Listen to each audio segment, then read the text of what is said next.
आप जी के रूबरू दास ने बहुत बार किया है कि वेदों में परमात्मा मनुष्य दृश्य है, साकार है, और वो ऊपर एक स्थान पर रहता है, वो सतलोक में रहता है और वहां पर राजा के समान विराजमान है और उसके सिंहासन यानी तख्त के ऊपर बैठा है। देखने में राजा के समान है, उसकी सारी शोभा, सिर पे मुकुट है, मालिक है, ऊपर एक बहुत बड़ा छत्र है और उनके एक रोम में यानी बाल, रोम बोलते हैं, बाल शरीर के बाल को रोम बोलते हैं, और जहाँ रोम ये बाल उगा है उसको रोमकूप बोलते हैं, यानी बाल कहो ये रोमकूप।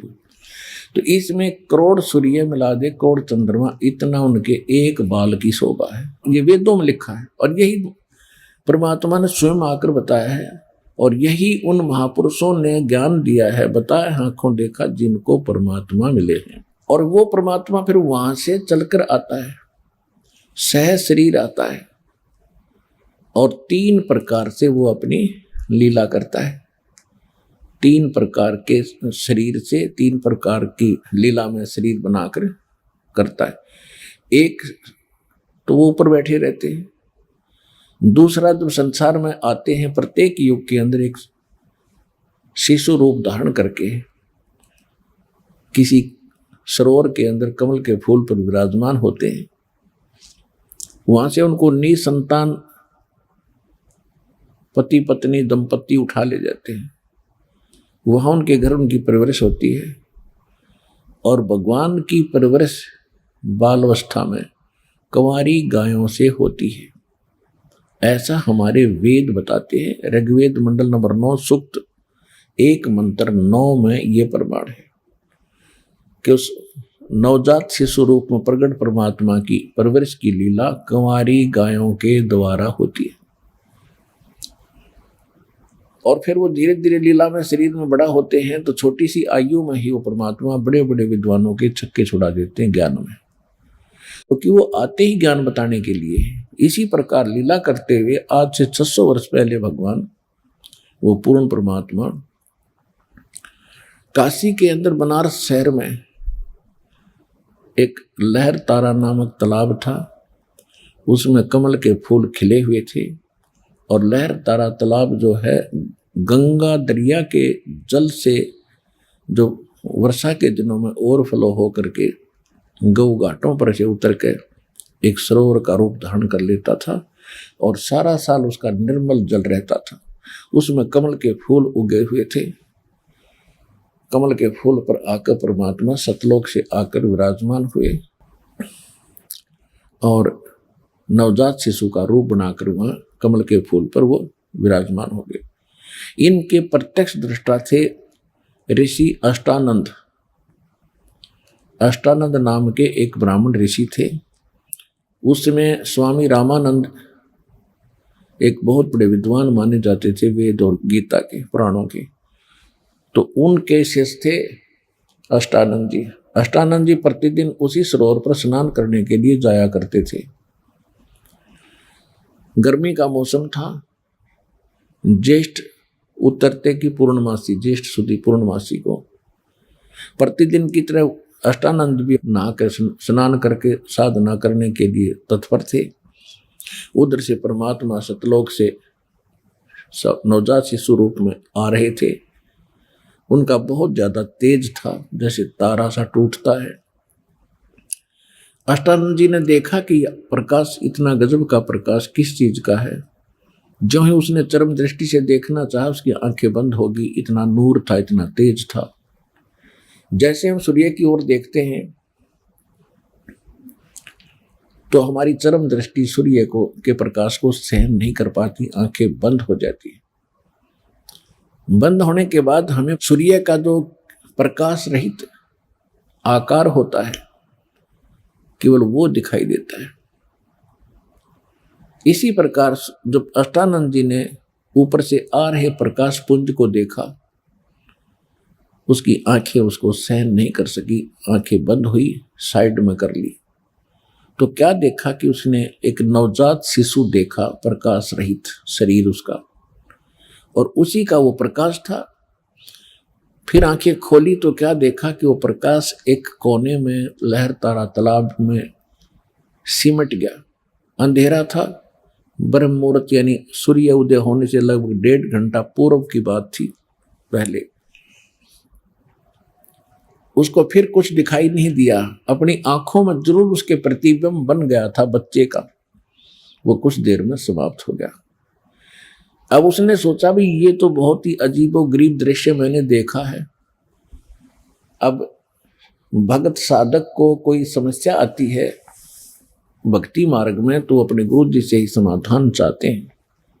अष्टानंद जी अपने गुरु जी के पास चले गए, रामानंद जी के पास, अपनी शंका का समाधान कराने के लिए। स्वामी रामानंद जी विष्णु जी के पुजारी थे और वेदों के प्राकांड ज्ञाता माने जाते थे, पुराणों के बड़े विद्वान माने जाते थे, गीता उनको कंठस्थ याद थी। अभी विष्णु जी के जो पुजारी थे वो पंडित स्वामी रामानंद जी, तो आज तो आप बहुत आसानी से समझ सकते हो कि फिर वो कितनी वेदों को समझा होगा और कितना उसने पुराणों को जाना होगा।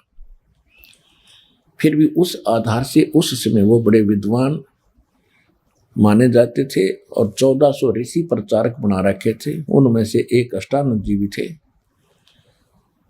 फिर परमात्मा कबीर जी की कृपा होने के बाद उसने 84 और बनाए थे शिष्य, 1484 शिष्य थे रामानंद जी के कुल मिलाकर। तो कहने का भाव यह है कि रामानंद जी से अष्टानंद जी ने जाके अपने शंका व्यक्त की कि आज मैंने ऐसे ऐसे एक आकाश से आता हुआ प्रकाश पुंज देखा, मेरी आंखें गुरुदेव सहन नहीं कर सकी, चरम दृष्टि बंद होगी। उसके बाद मैंने प्रकाश रहित एक शिशु देखा, प्रकाश रहित शिशु का रूप की वो प्रतिमा सी बन गई मेरी आंखें आगे, वो देखी मैंने प्रतिबिंब। ये क्या कारण है मालिक, मैं समझ नहीं सका। ये प्रकाश मैंने तो देखा, उसके बाद नवजात शिशु का आकार देखा, ये कोई मेरी भक्ति की उपलब्धि है या कोई मेरा वैसे भ्रम है। तब स्वामी रामानंद जी ने कहा कि ऊपर के लोगों से जब कोई अवतार गण आते हैं उनके ये लक्षण होते हैं, और यहाँ वो किसी काशी में किसी माँ के गर्भ में जन्म प्रवेश करेंगे, 9 महीने के बाद वो फिर बाहर आएंगे। अब स्वामी रामानंद जी को इतना ही ज्ञान था कि इनके भगवान माँ से ही जन्म लेते हैं, अवतार भी माँ से जन्म लेकर आते हैं। अब गुरु जी जो शंका समाधान कर देते हैं शिष्य के लिए फाइनल होती है। अष्टानंद का शंका समाधान जैसा रामानंद जी ने कराया वो कर दिया। उधर से एक नीरू नीमा नाम के एक मुसलमान जुलाहे थे, इसी जन्म में वैसे वो ब्राह्मणी थे। गौरी शंकर नाम था नीरू का, सरस्वती नाम था नीमा का। मुसलमानों ने उनको जबरदस्ती मुसलमान बना दिया था, जिस कारण से पहले वो शंकर जी के पुजारी होने के नाते शंकर जी की शिव कथा सुना करके वो अपना रोजी रोटी चला रहे थे। फिर ब्राह्मणों ने जब देखा, उन धर्म गुरुओं ने, ब्राह्मण जो पहले से ही गौरी शंकर से ईर्ष्या रखते थे, क्योंकि गौरी शंकर एक निस्वार्थ ब्राह्मण थे, निस्वार्थ कथा करते थे, किसी को बहकाते नहीं थे, ना श्राद्ध कर्म करते थे, ना किसी को मूर्ख बनाते थे, तुम पर करड़ाई है, इतने पैसे दे दो, इतने कपड़े रख दो। वो केवल भगवान की कथा सुना के अपना जो दक्षिणा आती थी उस दक्षिणा से अपना गुजारा कर रहे थे। फिर मुसलमान और दूसरे जो वो ब्राह्मण थे जो लोगों को ठगते थे, अपना रोजी रोटी चला रहे थे, वो उससे ईर्ष्या करते थे, क्योंकि सभी उसके प्रशंसक बन गए थे। जिस कारण से मुसलमानों का दाव लग गया कि ये ज्यादा प्रचार गौरी शंकर कर रहा है हिंदू धर्म का, और क्यों ना इसको मुसलमान बना दें। और दूसरे जो धर्म गुरु हैं जो जनता को बहकाते हैं लड़ने मरने के लिए, वो पहले से इसके विरोधी हैं, वो कुछ करेंगे ही नहीं, और ऐसा ही हुआ। तो नीरू नीमा गौरी शंकर सरस्वती से उनका नाम बदल दिया, गौरी शंकर का नाम रख दिया नूर अली, उसको फिर नीरू कहने लगे, और सरस्वती का नाम रख दिया नियामत, उसको नीमा कहते हैं। ऐसे अपभ्रंश गांव में छोटे नाम बना लेते हैं। तो नीरू और नीमा नाम से वो प्रसिद्ध हो गए। तो नीरू नीमा निसंतान थे, उम्र 60 के आसपास हो चुकी थी। भले ही वो मुसलमान बन गए थे, लेकिन फिर भी भगवान शंकर की याद उनको हमेशा बनी रहती थी। तो एक दिन नीमा ने विशेष उसी दिन स्नान कर, और उनको गंगा में स्नान करना बंद कर दिया, उस घाट पर जहां ब्राह्मण नहाते थे गंगा में। तो उनके लिए समस्या आ गई स्नान करने की, प्रतिदिन स्नान करना उनके लिए अनिवार्य था। तो वो भी स्नान करने के लिए प्रतिदिन उस लहर तारा तालाब पर जाया करते थे।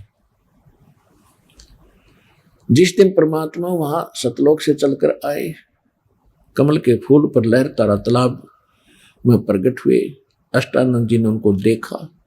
उसके बाद उसी दिन सुबह सुबह उसी वक्त उठकर वो दिल्ली आते थे ब्रह्म मुहूर्त में। तो नीरू नीमा दोनों अपने घर से चलते हैं कुटिया से। तो नीमा को पहले दिन कोई ऐसी संसारिक रिश्तेदार कोई उनके घर आ गई, उसने भी नीमा से पूछा कि आपके कोई संतान नहीं है? तो उसने कहा नहीं, संतान नहीं है। तो ये बात चली पड़ती है कि संतान तो होनी चाहिए थी, भगवान या क्या किया परमात्मा ने आपके साथ, कोई बच्चा है तो संसार में हिस्सा है, नहीं तो ऐसे ही दुखी होकर मर जाना है, ऐसा जन्म हुआ या ना हुआ बराबर है। तो जैसे संसार के विचार ऐसे ही होते हैं, लेकिन परमात्मा के अध्यात्म मार्ग के इसके विपरीत विचार होते हैं। यहां जिसके भी कोई संतान है, ये कोई वैसे नहीं है, लड़का है या लड़की है, या नाता रिश्ता कोई जुड़ा है, ये पिछले संस्कार हैं, पिछले जन्म का आपने किसी का लेना है, किसी का देना है, वो पुत्र पुत्री रूप में आपसे प्राप्त कर रहे हैं। और जिनके संतान नहीं है वो फ्री हो चुके हैं, उनका कोई अभी किसी से लेना देना शेष नहीं है। यदि उनको भक्ति मिल जाती है, वो तो बहुत आसानी से पार हो सकते हैं, बहुत ही आसानी से, उनको तो देर नहीं लगे। लेकिन हमारे संसार के विचार उनको इतने विचलित कर देते हैं, वो भक्ति तो भूल जाते, एक खीरट लगा लेते, संतान हो संतान हो संतान हो। अब वहां संतान भी नहीं हो सकती ऐसे कहने से, क्योंकि उनके भाग्य में नहीं। कहां कबीर परमात्मा पूर्ण ब्रह्म सतपुरुष की भक्ति परम संत उसके नुमाइंदे से लिए बिना, जैसे इस दास, यह दास आज के दिन विश्व में परमात्मा का वो कृपा पात्र दास है जिसके पास कंप्लीट भक्ति मार्ग है पूर्ण, और जो भगवान सुख देता परमात्मा इस दास के माध्यम से आपको सारे देगा, कि उसका विधान है। जो इस दास के अतिरिक्त या परमात्मा आए थे उसके अतिरिक्त अन्य कहीं भी भक्ति भी कर रहे हैं, और उनके कोई ऐसी आपत्ति है जैसे संतान के ऊपर बात चल रही है, तो वो वहां तो संतान उनको मिलनी ही नहीं, और तो वो रट लगाकर फिर क्या करते हैं, कोई बच्चा गोद लेते हैं किसी का। अब ठीक है, बच्चा गोद ले लिया, बड़ा होकर के बच्चा तो देखो अपना हो चाहे गोद वाला हो, अपने जिनकी संतान है उनको मालूम है, बड़े होकर शादी होने के बाद बच्चे कितना उनके अनुकूल चलते हैं, वो अपने हिसाब से चला करते हैं। तो उसको अंत में जिन्होंने बच्चा गोद लिया है, अंत में उसका विवाह भी होगा, उसके बच्चे भी होंगे, वो फिर बूढ़ा बुढ़िया बाद में बैठकर रोते हैं कि देखा आज हमसे ये ऐसा व्यवहार कर रहा है, हमारा अपना बच्चा होता तो क्या ये ऐसे करता, यानी फिर उससे भी छक लेंगे, वो लास्ट में उससे भी तंग आ लेंगे। और फिर विशेषकर माई के मन में यह बात निकलती नहीं मन से कि भगवान मेरा अपना बच्चा होता, मेरा संतान नहीं हुई, इससे कसक में वह मर जाती है। अब काल कितना जालिम है, ये कुछ सुख तो दे नहीं सकता, दुख दे सकता पूरा।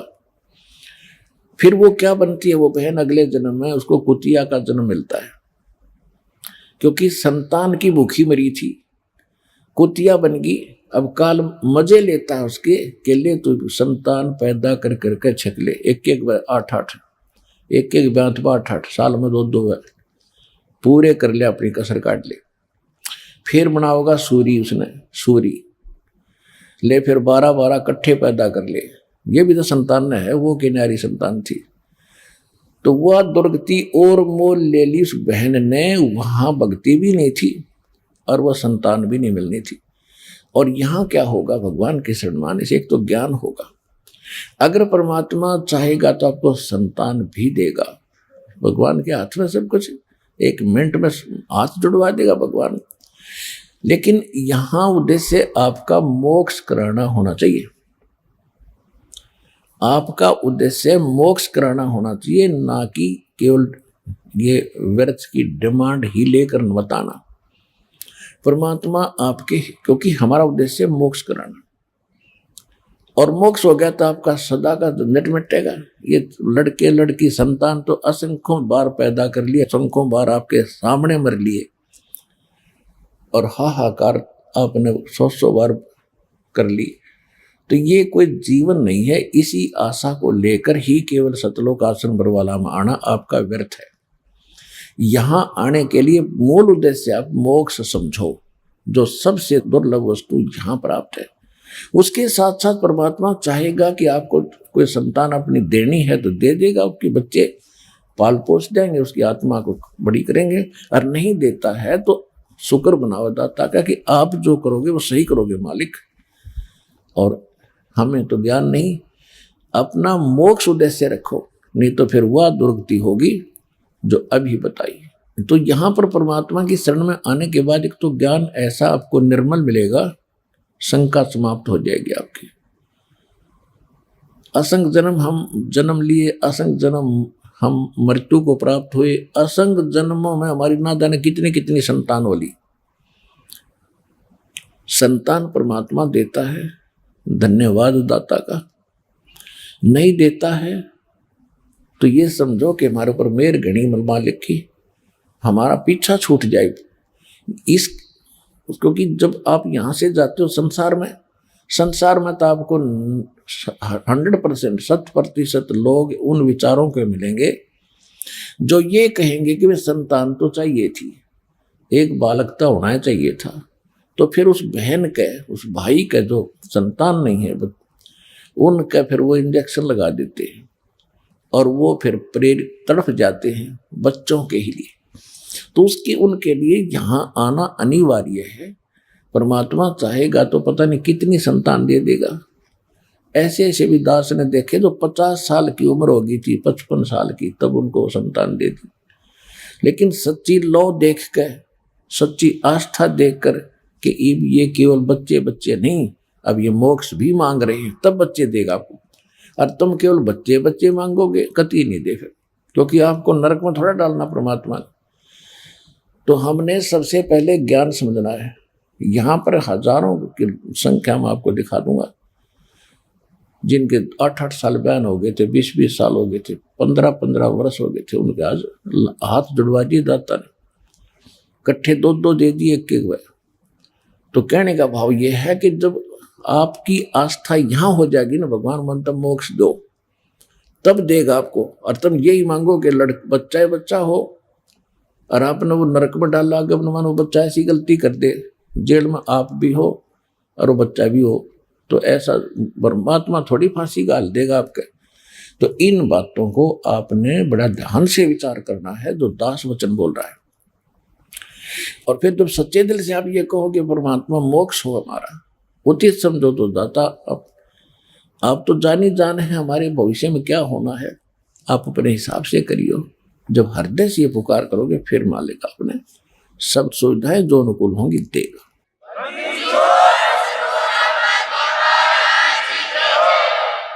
नीमा को कोई रिश्तेदार आके, उसकी रिश्तेदार ने उसको ऐसी कथा सुना दी, वह सारी रात करवट लेती रही और मन में एक करट ला रही थी, हे भगवान एक जातक दे देते, हे परमात्मा एक बच्चा दे देते, हे शंकर भगवान क्या आपके घर में बच्चों की कमी पड़ गई, आप तो महादेव हैं, सर्व सबके मालिक हैं, कुछ भी कर सकते हो। रोती हुई बुरी तरह चल पड़ी, अपने पति नीरू के साथ चल पड़ी नीमा। नीरू ने कहा कि नीमा रो मत, वृद्धावस्था होती जा रही है, रोने से आंखें भी खराब हो जाएंगी, संतान हमारे है नहीं, कोई बुढ़ापे में उंगली पकड़ने वाला भी नहीं है, तो आंखें और फोड़ देगी। यदि हमारे भाग्य में होता तो भगवान शंकर हमें अवश्य प्रदान कर देते। अब हमारे भाग्य में है नहीं तो क्यों बार बार भगवान से याचना करके अपनी आंखें खराब करिए। ऐसे कहते कहते वो पहुंच गए वहां पर जहां परमात्मा प्रकट हो चुके थे, कमल के फूल पर। वो गए थे स्नान करने के लिए। पहले नीमा स्नान करके आई, अंधेरा था, सूर्य उदय होने से पहले 1.5 घंटा, जून का महीना यानी 4 बजे के आसपास नीमा स्नान करके सरोवर से बाहर आ गई और नीरू स्नान करने के लिए प्रवेश हुआ। जब नीमा जिस वस्त्र को लपेट कर नहा के आई थी, उस कपड़े को धोने के लिए पुनः गई किनारे पर, सरोवर के किनारे पर, तो क्या देखा कि उस समय तक थोड़ा थोड़ा रोशनी सी होने लगी थी। कमल के फूल पर परमात्मा नवजात शिशु के रूप में अपने एक पैर को हिला रहे थे। नीमा ने देखा कोई वस्तु हिल रही है सामने सरोवर में, और साथ में उसका पति स्नान कर रहा था। उसको शंका हुई कि शायद कोई सर्प है, फन उठाए हुए है। जब उसने ध्यान से देखा तो देखा कि बच्चा है और कमल के फूल पर बालक, छोटा सा नवजात शिशु। उसने अपने पति से कहा कि देखियो जी, देखियो कमल के फूल पर एक बच्चा है, इसको उठाइयो नहीं तो डूब जाएगा। अब नीरू स्नान कर रहा है से,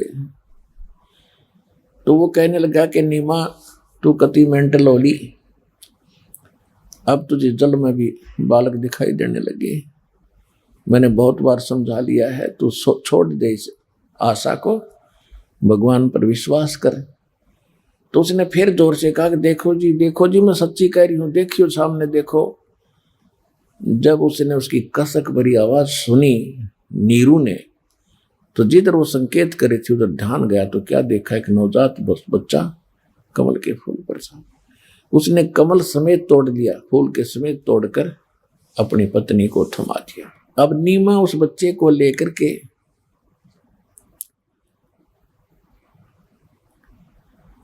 भगवान की गिफ्ट मान के, उस बोली को क्या पता था भगवान इतनी गोदी में, और शंकर भगवान का शुक्र मना रही है कि हे शंकर भगवान, आज ही मैंने आपका हृदय से आपकी पुकार की थी और आज ही आपने मुझे लाल दे दिया।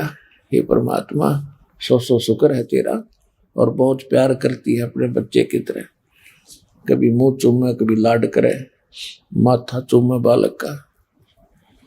अब नीरू स्नान करके बाहर आया तो उसने विचार किया कि भी संसार के लोग पूछेंगे कहां से लाए।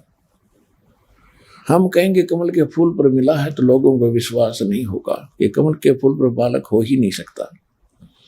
तुम किसी का चुरा कर लाए हो, वो मां रो रही होगी, इसको वापस देकर आओ, चलो हमारे साथ किसका है। वो हमारी पिटाई भी करेंगे, नगर भी छुड़वा देंगे और बच्चा भी छीन लेंगे, क्योंकि अभी तो हम जबरदस्ती मुसलमान बना दिए गए थे। मुसलमानों में हमारा कोई नाता रिश्ता विशेष नहीं, हिंदू हमसे नफरत करते हैं, हमारा कोई साथी नहीं। इन सब विचारों से प्रभावित होकर उसने अपनी पत्नी से कहा कि नीमा इस बच्चे को यहीं रख दे, इसी में हमारी खैर है। सारी बात बताई, ऐसा हो सकता है, ऐसा हो सकता है, ऐसा हो सकता है। नीमा ने कहा कि मैं इस बालक को छोड़ नहीं सकती, मर सकती हूं, ना जाने इस बच्चे ने मेरे ऊपर क्या जादू कर दिया, मैं इसके बिना एक पल नहीं रहूंगी। तो नीरू ने सोचा कि देख किसी मूर्ख है, कोई मानती नहीं मेरी एक बात भी, या हठ करने लगी है, क्योंकि मैं इसकी सारी बात मानता रहा, क्योंकि ये सोच करके इसके बालक नहीं है या दुखी ना हो जाए, इसकी हर एक बात को मैं मानता रहा हूं, आज या जद हो। तो उसने कहा कि तू ऐसी हठ करने लगी है, तो मेरी नम्रता का नाजायज फायदा उठा रही है नीमा। मैंने आज तक तेरे को कुछ नहीं कहा, किसी बात का विरोध नहीं किया, लेकिन ये बात जो मैं बता रहा हूं, ये घटना हमारे साथ घट सकती है, तो इसने छोड़ दे, नहीं तो तेरा थप्पड़ मारूंगा। ऐसा उसने पहली बार अपनी पत्नी की तरफ दुखी होकर के हाथ करना चाहा था। उसी समय परमात्मा नवजात शिशु के रूप में नीमा की गोदी में बोले कि नीरू, मैं तुम्हारे लिए आया हूं, तुम्हें कोई कुछ नहीं कहेगा, तुम मुझे घर ले चलो। अब नीरू घबरा गया कि छोटा सा बालक बोलता है, इसमें हो सकता है कोई भूत हो, प्रेत हो, कोई जंद हो, और नहीं ले जाऊंगा तो यूं यही मेरा काम कर देगा। तो डर के आगे आगे चल पड़ा, पीछे पीछे नीमा उसको लिए भगवान को चल रही है। इतना सुंदर स्वरूप था मालिक का कि उस समय जुलाहों में ऐसा बच्चा नहीं होता था। तो वहां जाकर के जो भी देखे वही के कहां से लाए हो, के ऐसे कमल के फूल पर मिला है। वो तो भूल भाल के कमल पे फूल पे कहां से आ गया, लेकिन उस बच्चे की सुंदरता को देख देख कर हैरान रहने लगे। कोई कहे तो फरिश्ता है, कोई कहे ब्रह्मा का अवतार, कोई कहे विष्णु जैसा सुंदर है, कोई कहे श्री शंकर भगवान जैसी अच्छी आत्मा है। तो ऐसे ऐसे सब अपनी अपनी अटकलें लगाने लगे। और इसी प्रकार परमात्मा, फिर क्या हुआ कि 25 दिन के हो गए परमात्मा, 25 दिन तक उस मालिक ने कुछ खाया पिया नहीं। अब नीमा रोज चिंतित हो रही है कि बच्चे को चाहिए डेली आधा किलो दूध, 1 किलो दूध पीवे, और ये पानी भी ना पीता, अब ये मरेगा। 1 दिन, 2 दिन, 10 दिन, 20 दिन, 25वें दिन उसने फाइनल हो गया कि ये कभी भी मर सकता है। और बच्चा परमात्मा ऐसे ऐसे शरीर फल रहा है, ऐसे फूल रहा है जैसे बालक डेली किलो दूध पीता हो, और पी कुछ नहीं रहे फिर भी इतने स्वस्थ, और ऐसे शरीर खूब खिल रहा है, सुंदर है। अब ये तो परमात्मा थे, लेकिन जीव को विश्वास कैसे हो जब तक बालक खावे पीवे नहीं, तो वो कुछ ही मिनटों का मेहमान माना जाता है। इसी दृष्टिकोण से नीरू और नीमा दोनों चिंतित हो गए। 25वें दिन नीरू गया रामानंद जी के पास। रामानंद जी ब्राह्मण थे, लेकिन शिष्य नहीं बनाते थे किसी को। ऐसे कोई दुखी जनता जाती थी तो उसको दूर से बता देते थे समाधान कि ऐसा कर देना, ऐसा कर देना, ऐसा दान कर देना, तुम्हें सुख हो जाएगा। तो नीरू ने जाके बताया कि मुझे ऐसे ऐसे एक बालक मिला जंगल में, हम निसंतान थे, अब वो बच्चा कुछ खा पी नहीं रहा है। तो रामानंद जी ने कहा कि आपके जो पुत्र है तुझे प्राप्त हुआ, भगवान ने दिया है, ये कोई सिद्ध पुरुष है, पिछले जन्म का कोई पुण्यकर्मी प्राणी है, तुझे प्राप्त हुआ है, तो ये पीवेगा कुंवारी गाय का दूध लाओ उसके लिए। कुंवारी गाय कैसे दूध देगी, कि उसके पास खड़ा कर देना और वो अपने आप उसी की कृपा से दूध शुरू हो जाएगा। यह नीरू का जची नहीं बात कि पंडित जी वैसे मैंने बहका रहा है, कुंवारी गाय दूध कभी देती है। तो वो मन मार कर आकर घर बैठ गया, अपनी पत्नी को भी नहीं बताया। उधर से परमात्मा, वो ज्यादा रो रही थी नीमा उस दिन के परमात्मा, या तो ये बच्चा कुछ खा पी ले और ये मरेगा तो साथ मरूंगी मैं, अब मैं इस बच्चे बिना जी नहीं सकती। तो हे शंकर भगवान, या तो ये बालक देना नहीं था और दे कर ले रहे हो, हे परमात्मा, यो दुख सहन नहीं होगा। तो उधर से परमात्मा कबीर जी ने प्रेरणा की शंकर भगवान को शिव मंडल अपने शिवलोक में एकदम कसक हुई कि तुझे कौन पुकार रहा है। तो वहां से साधु रूप बना के शंकर भगवान काशी में प्रकट हुए। आके उस माई से कहा कि माई क्यों रो रही हो, क्या बात है। माई की हिचकी बंधी हुई थी नीमा की, ठीक से बोल भी नहीं निकल रहा था। माई ने कहा कि महाराज आप ना सुनो मेरे दुख ने, आप भी रोने लग जाओगे, मेरा इतना दुख है। फिर भी उसने शंकर भगवान ने कहा कि माई कहते हैं अपने दुख को बता दे तो हल्का हो जाता है, मेरे सत्र का कोई कार्य होगा तो मैं तेरी मदद करूंगा, कुछ हो सकता समाधान निकला। तो उसने बताया कि ऐसे ऐसे हम पहले निसंतान थे, पहला दुख हमें हुआ कि हम मुसलमान बना दिए, फिर हमारा कोई संतान नहीं, हम शंकर जी के पुजारी थे, आज भी हम भगवान उसी को याद करते हैं।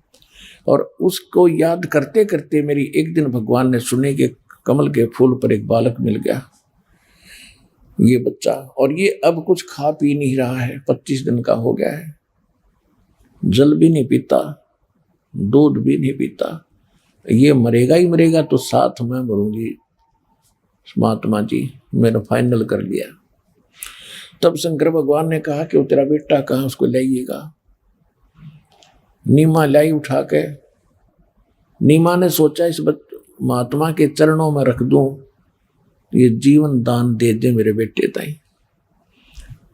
ऐसे चरणों में रखना चाहा तो परमात्मा उस माई के हाथों से उठा और शंकर भगवान के सिर के बराबर हवा में डट गए अपने आप नो के नो। अब माई ने सोचा कि बाबा जी में बड़ी करामात है कि हमारे बच्चे को हवा में रोक दिया, जरूर कोई समाधान ये करेगा। तब शंकर भगवान ने ऐसे हाथ किया जैसे बच्चे को गोदी में लेना चाहते हो, तो वहां से परमात्मा कबीर जी नवजात शिशु रूप में शंकर भगवान के साधु रूप में खड़े हाथों में आ गए। तब 7 बार दोनों महापुरुषों ने चर्चा की। शंकर भगवान समझ नहीं सके कि एक परमात्मा है, लेकिन इतना अवश्य समझ ले कि कोई सिद्ध पुरुष है।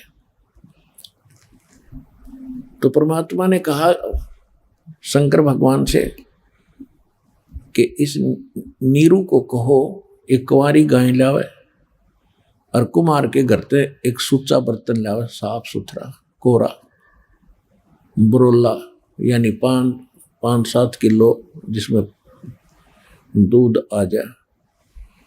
और फिर कुंवारी गाय को ला करके बछिया पर हाथ रखना शंकर जी, और फिर वो दूध देगी, मैं वो दूध पिया करूँगा। अब शंकर भगवान ने नीमा से पूछा तेरा पति कहाँ है? नीमा ने कहा जी वो अंदर ही है, उसको बुलाया। शंकर भगवान ने कहा कि बच्चिया ला बच्चा, एक कोरा बर्तन भी लाना साथ में, ये गाय दूध देगी मेरे आशीर्वाद से। तब नीरू का एक यकीन हुआ कि अब बात बनेगी। रामानंद जी भी यही कह रहे थे और साथ में ये महात्मा भी यही बात कह रहा है, तो बात बनेगी। तो एक बच्चिया कुंवारी गाय ले आया, एक बर्तन ले आया, बर्तन धोकर कहा कि इसके नीचे बैठ जा, थनों के नीचे, और लेकर बैठ गया। शंकर भगवान ने आशीर्वाद दिया तो दूध अपने आप लंबे लंबे सतन हो गए और दूध की धार चल पड़ी, वो पात्र भर कर रुक गई। अब परमात्मा को दिया दूध, परमात्मा ने गट गट दूध पिया। सतलोक से दूध भेजा था भगवान ने, अपना सतलोक से मंगाया कुंवारी गाय पवित्र पशु के शरीर में। तो ये आज से 600 वर्ष पहले परमात्मा ने यह लीला की थी, और वो लीला सारी की सारी धर्मदास जी ने, जो लीला मालिक ने की थी, जो बात हुई थी, जो ज्ञान दिया था, एक धर्मदास नाम के लाला जी थे, सेठ थे, वो भी पहले हिंदू धर्म में जन्मने के कारण राम और कृष्ण के पुजारी थे। परमात्मा के ज्ञान से परिचित होकर परमात्मा को सचखंड सतलोक में देख करके वो संतुष्ट हुए थे कि ये कबीर जो धानक है यही परमात्मा है। उसके बाद उन्होंने जो भी उनकी घटना हुई थी, जो भी सुनी थी, मालिक ने बताई थी, वो सारी लिख दी। आज से 600 वर्ष पहले ये लीला कबीर भगवान ने की थी। और ऋग्वेद मंडल नंबर 9 और सूक्त 1 मंत्र 9 में यही प्रमाण है कि परमात्मा 8 और 9 में 2 श्लोक है, 8 और 9। 8 में ये प्रमाण है कि परमात्मा 3 प्रकार के शरीरों को धारण करके सबकी देखभाल करता है।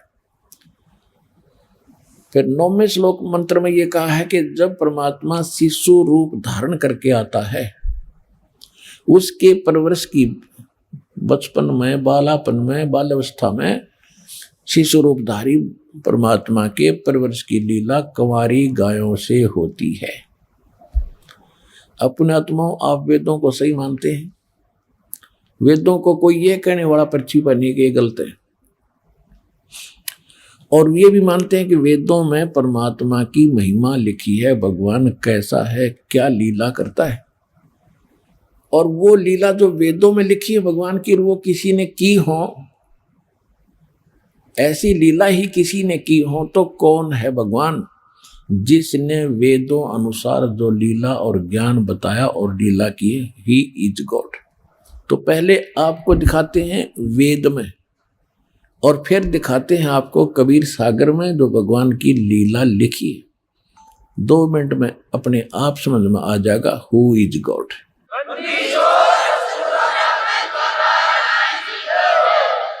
ये देखिएगा, ऋग्वेद ये 9 और 10 मंडल है, इकट्ठे ही अनुवाद करके बनाए हैं।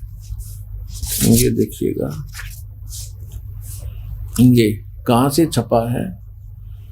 प्रकाशक है सार्वदेशिक आर्य प्रतिनिधि सभा, महर्षि दान भवन, रामलीला मैदान, नई दिल्ली। ये इनके फोन और फैक्स नंबर है।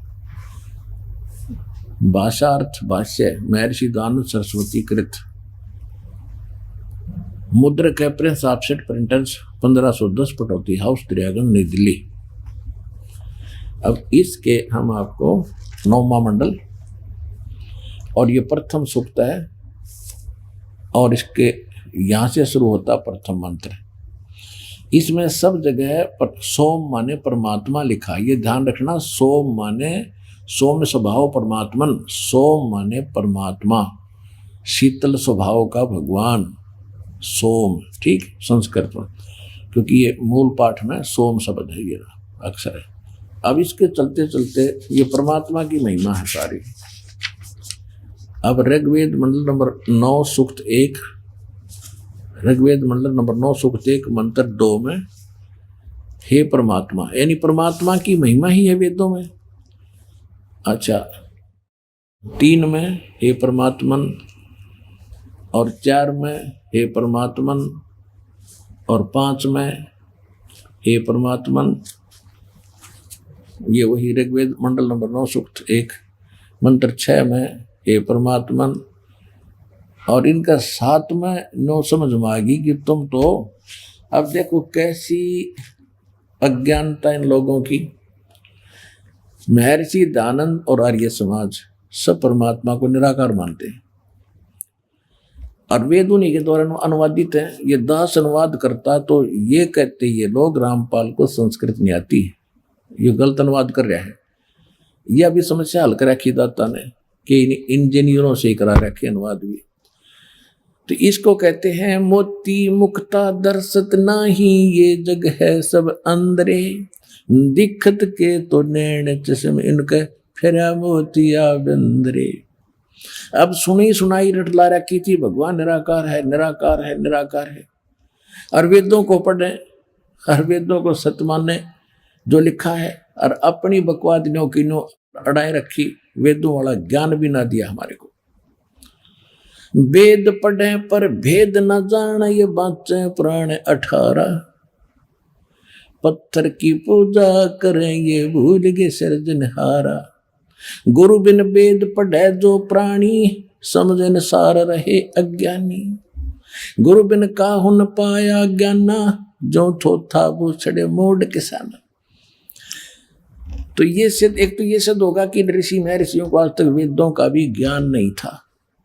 वेद का ज्ञान हो कैसे, गुरु बिन ज्ञान नहीं हो सकता। इनको गुरु भी नहीं मिले थे, क्योंकि कोई गुरु था ही नहीं जो वेद समझा देना था। आज तक ये अड़ंगा अड़ा नहीं रहता, ये अंधेरा नहीं होता ज्ञान का, अगर इन ऋषि महर्षियों को भी कोई सतगुरु मिले होते। सतगुरु परमात्मा स्वयं आते हैं, जब भगवान आते हैं तब इनके नखरे लिए नहीं पड़ते, कोई संस्कृत याद कर लेते हैं, अपने संस्कृत के आधार से ही अपने आप को ऊंच मान बैठे, ज्ञान के आधार से कति जीरो थे ये लोग। अब इसी का प्रमाण आपके सामने है, देखिएगा। अब 7वें मंत्र में इन अनुवादकर्ता आर्य समाजियों के, महर्षि दानंद के, इनके चेलों के बुद्धि में आ गई। अभी तक तो परमात्मा की महिमा बता रहे थे, अब यहां इन्होंने वो पुरुष लिखना शुरू कर दिया कि आम आदमी पुरुष माने मनुष्य समझता है और संस्कृत में पुरुष माने परमात्मा होता है। और इसको पुरुष इसलिए कहते हैं मनुष्य को, क्योंकि परमात्मा ही जैसा, परमात्मा का ऐसा ही रूप है मनुष्य जैसा, लेकिन उनका जो शरीर है वो अविनाशी तत्व का बना हुआ है, वो कभी नाश में नहीं आते। और हमारा ये 5 तत्वों से बना हुआ पुतला नाशवान है। परमात्मा की सूरत ऐसी है जैसी मनुष्य की, इसलिए मनुष्य को पुरुष कहने लगे। अब यहां देखो, ऋग्वेद मंडल नंबर 9 सूक्त 1 मंत्र 6 तक तो परमात्मा ठीक लिखते रहे, और यहां देखो 7वां में लिख दिया उस पुरुष को। अब पुरुष माने परमात्मा ही होता है। इस दानंद के शब्दों में आपको परिपूर्ण कर देता हूं। एक यजुर्वेद का अनुवाद किया है महर्षि दानंद ने, ये देखिएगा। ये महर्षि दानंद जी द्वारा ही इसका अनुवाद है, और ये प्रकाशक भी सर्वदेशी कार्य प्रतिनिधि सभा 2/5 महर्षि दानंद रामला मैदान नई दिल्ली से, आर्य भाषा भाष्य महर्षि दानंद संस्कृत, ये वहीं से प्रकाशित है। इसके 40वें अध्याय के अंतिम मंत्र में 70वें मंत्र में ये देखिएगा, ये है 44वां अध्याय यानी 40वां अध्याय यजुर्वेद का। इसका ये 17वां मंत्र है, अंतिम मंत्र है। इसमें एक पुरुष शब्द है, पुरुष। अब देखो पुण्यात्मा, वेद ज्ञान और गीता ज्ञान ब्रह्म ने दिया है। ब्रह्म ने पहले तो अपनी महिमा बताई है कि मेरी भक्ति करोगे मेरा ओम नाम है। फिर इसने बताया इसी 40वें अध्याय के 10वें श्लोक में मंत्र में कि परमात्मा को कोई तो साकार कहता है, किसी कोई निराकार कहता है, कोई जन्म लेने वाला कहता है, कोई अजन्मा कहता है। उसकी जानकारी तत्वदर्शी संत बताते हैं, उनसे सुनो।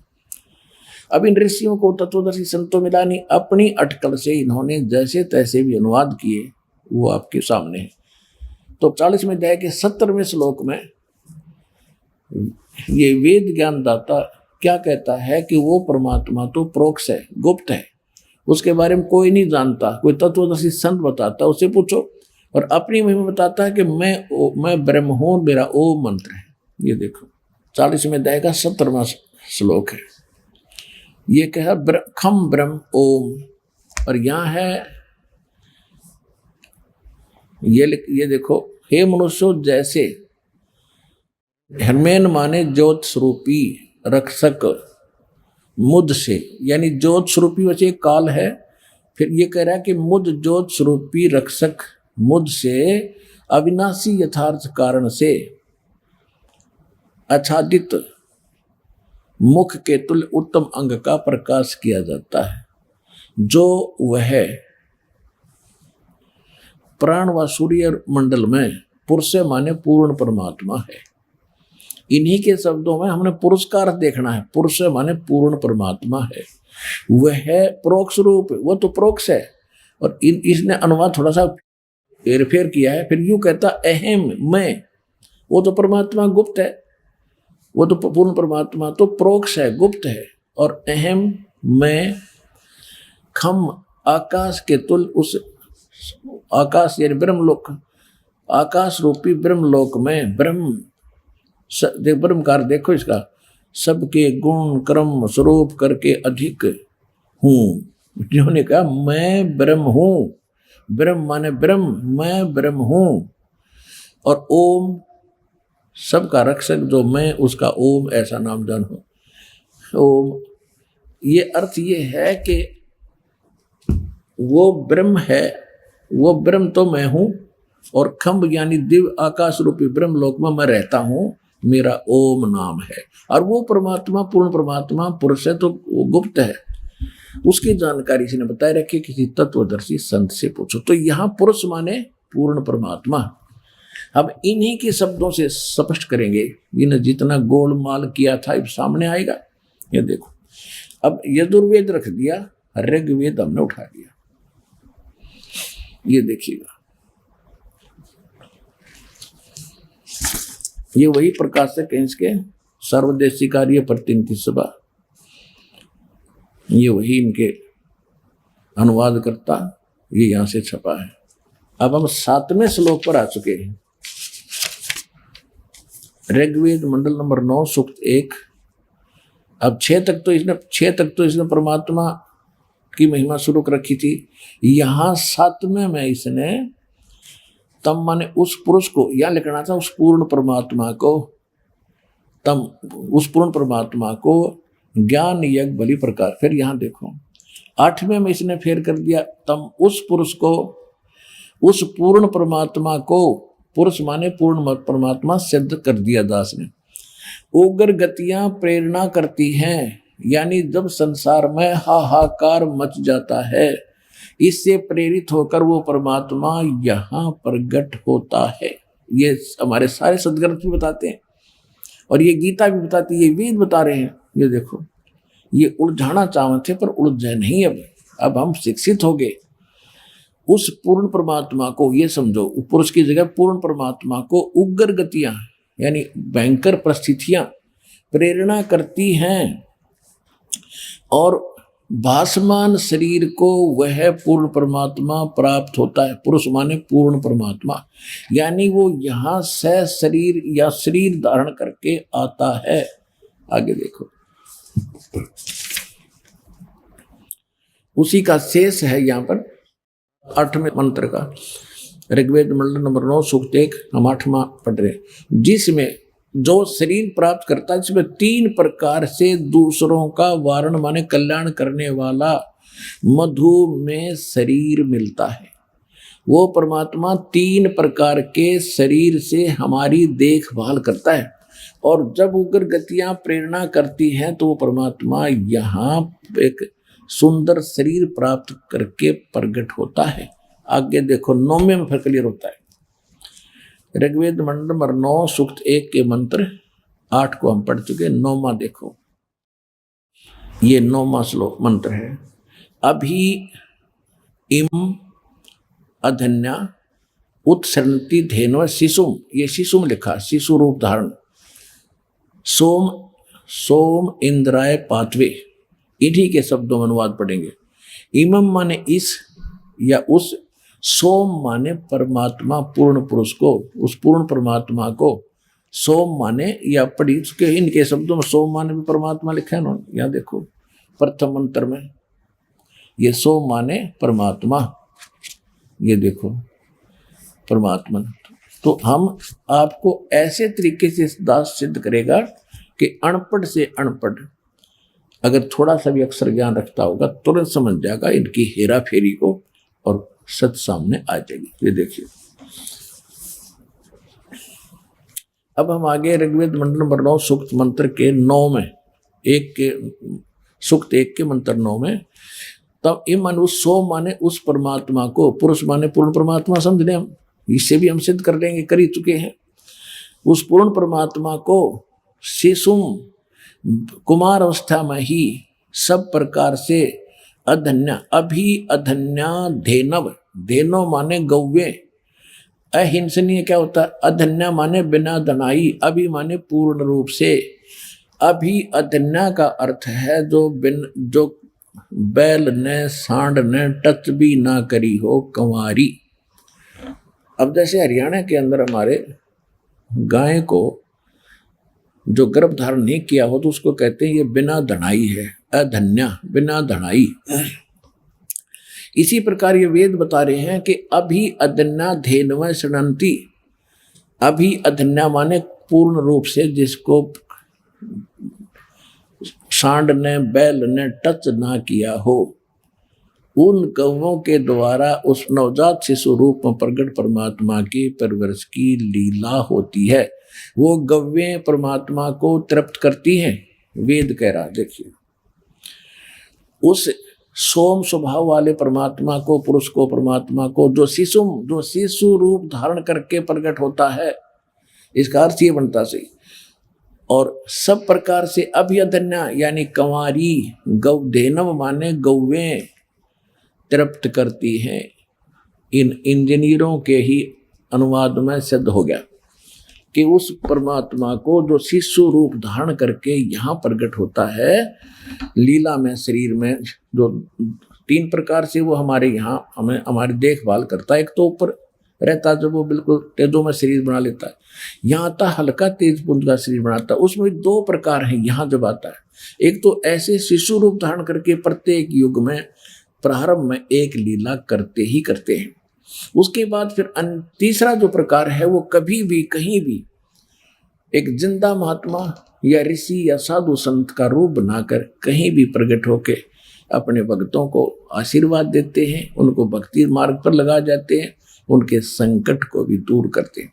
इसी जो जिंदा महात्मा के रूप में तीसरे प्रकार के शरीर से मालिक आते हैं, तो ये कलयुग के अंदर बहुत महापुरुषों को उसी रूप में मिले, जिंदा महात्मा का रूप बनाते हैं।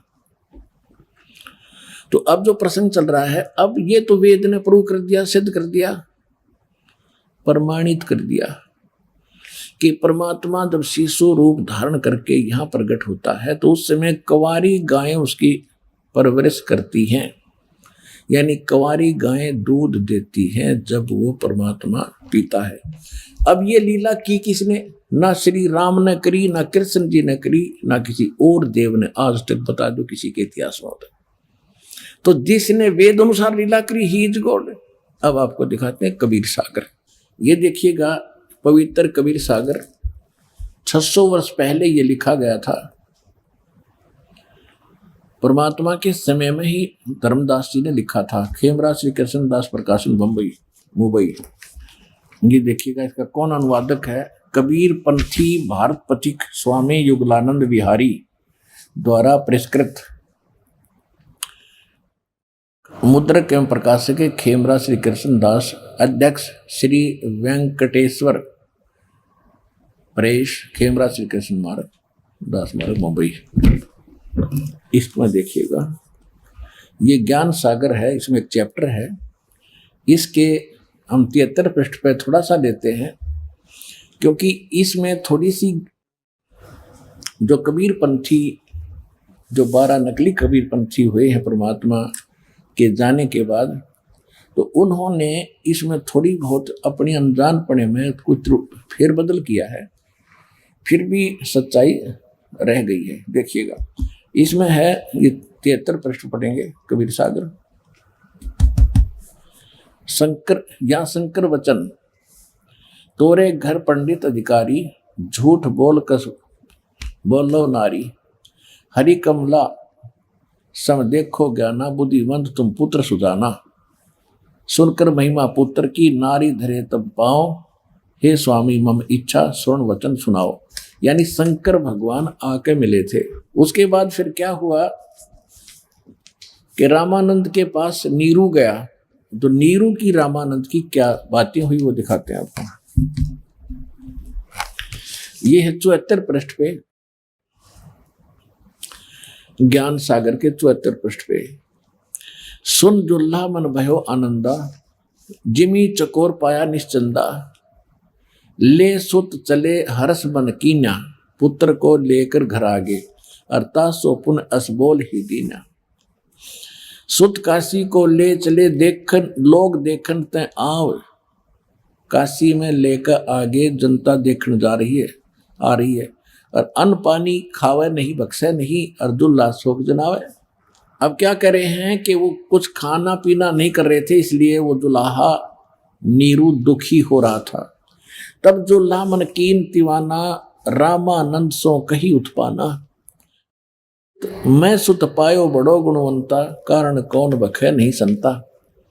रामानंद ध्यान तब धारा, जुल्हा सो तब वचन उचारा, पूर्व जन्म ते ब्राह्मण जाति, हर सेवा की नहीं भली भांति, कुछ तो सेवा हर की चूका, अर्थात भयो जुल्हा का रूपा।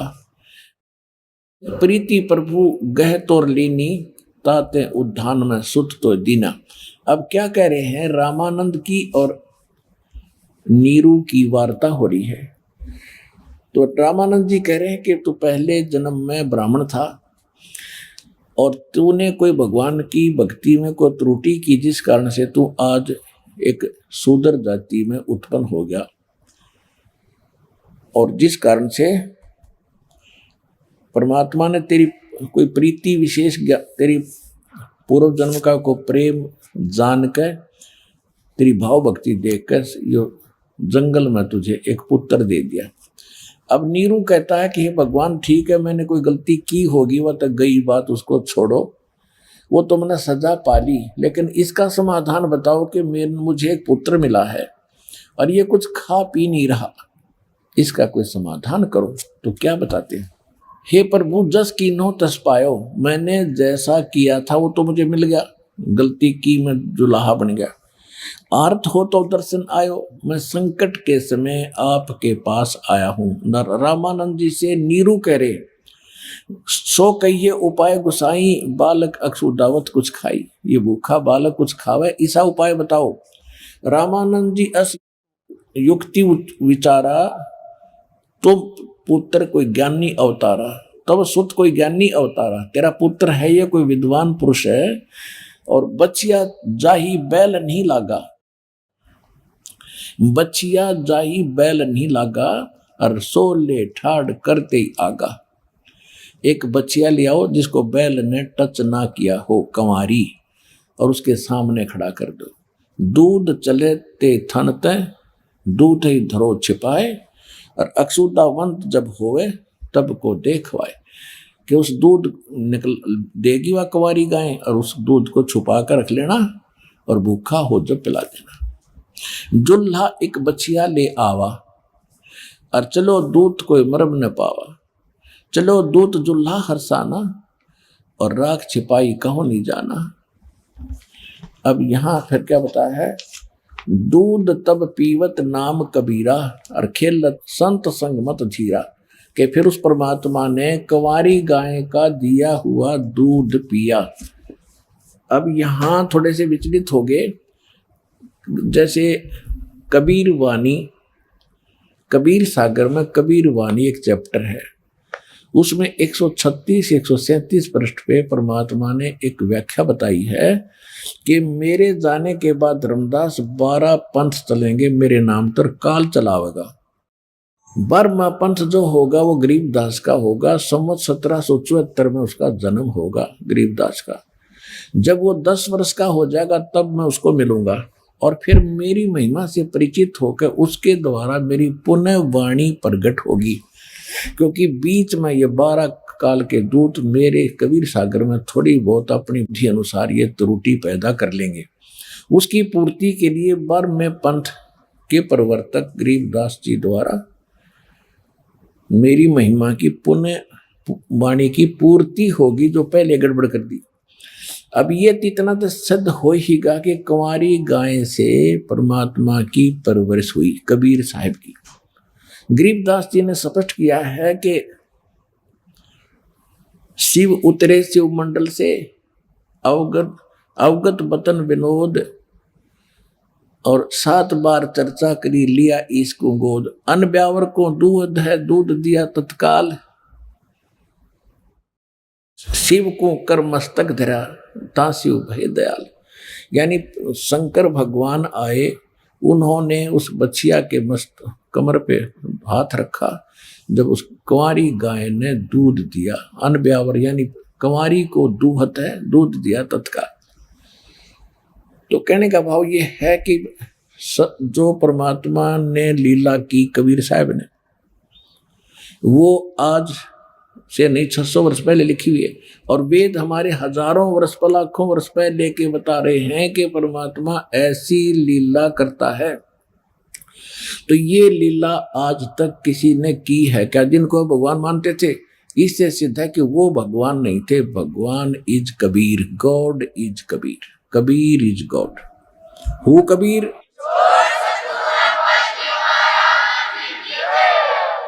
अब देखो, ये तो हमारे सदग्रंथों ने प्रूव किया। फिर आंखों देखा, ये तो छुरी ने सिद्ध किया।